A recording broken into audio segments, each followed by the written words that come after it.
Romanos 5, versículos 12 a 21. Portanto, da mesma forma como o pecado entrou no mundo por um homem, e pelo pecado a morte, assim também a morte veio a todos os homens, porque todos pecaram, pois antes de ser dada a lei, o pecado já estava no mundo, mas o pecado não é levado em conta quando não existe lei.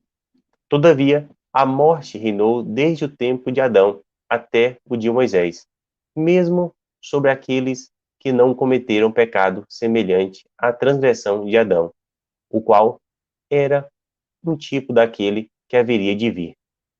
Entretanto, não há comparação entre a dádiva e a transgressão, pois se muitos morreram por causa da transgressão de um só, muito mais a graça de Deus, isto é, a dádiva pela graça de um só homem, Jesus Cristo, transbordou para muitos.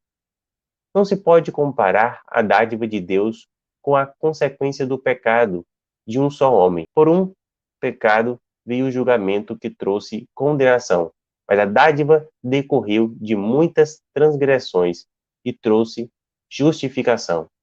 Se pela transgressão de um só a morte reinou por meio dele, muito mais aqueles que recebem de Deus a imensa provisão da graça e a dádiva da justiça reinarão em vida por meio de um único homem, Jesus Cristo.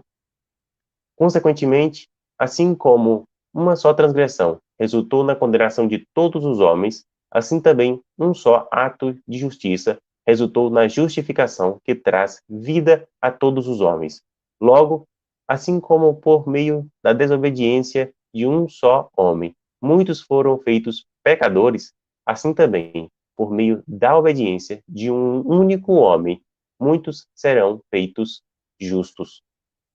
A lei foi introduzida para que a transgressão fosse ressaltada, mas onde aumentou o pecado, transbordou a graça, a fim de que, assim como o pecado reinou na morte, também a graça reine pela justiça para conceder vida eterna, mediante Jesus Cristo, nosso Senhor.